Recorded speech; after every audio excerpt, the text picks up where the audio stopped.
આજ માટેના તમારા સ્ટોક રેકમેન્ડેશન્સ?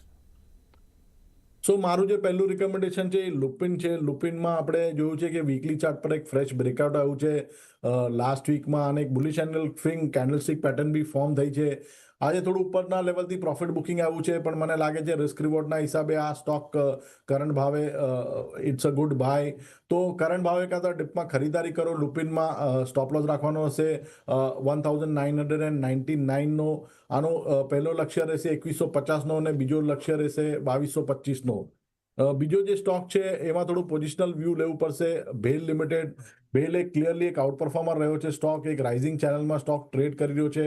હાયર ટોપ હાયર બોટમના ફોર્મેશન છે. વીકલી ચાર્ટ પર બી એક બુલિશ એન્ગલ્ફિંગ કેન્ડલસ્ટિક પેટર્ન ફોર્મ થઈ છે. તો આ સ્ટોક બી અમને લાગે છે કે આનો જે પ્રીવિયસ ઓલ ટાઈમ હાઈ છે in the month of recent high બનાવ્યો તો સપ્ટેમ્બર 2034માં 335નો, ત્યાં સુધી જવાની જગા છે. તો આ સ્ટોકમાં એક પોઝિશનલ વ્યૂ લેવો પડશે. આ સ્ટોકમાં એક કરંટ ભાવે 50% બાય કહી શકાય. થોડું ડિપ આવે તો ઓર એક્યુમ્યુલેટ કહી શકાય with a positional stop loss below 267. મને લાગે છે આવનારા દિવસોમાં 1 થી 2 મહિનાનો વ્યૂ હોય તો આ સ્ટોકમાં 320 અને 335 સુધીના લેવલ આપણે આ સ્ટોકમાં જોઈ શકશું.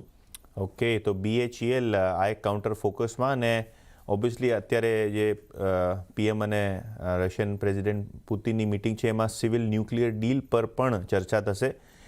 તેમાં ઓબ્વિયસલી BHEL જેવા કાઉન્ટર્સને બેનિફિટ થશે. અને ફાર્મા શેરમાંથી લુપિન આ એક કાઉન્ટર છે જે તેજસભાઈને ગમી રહ્યો છે. ટાર્ગેટ લુપિનનો 2150 સુધીનો રહેશે અને BHELનો 320થી કરીને 335 સુધીનો રહેશે. 267નો ડીપ સ્ટોપ લોસ BHELમાં તમને લગાવવાનો રહેશે.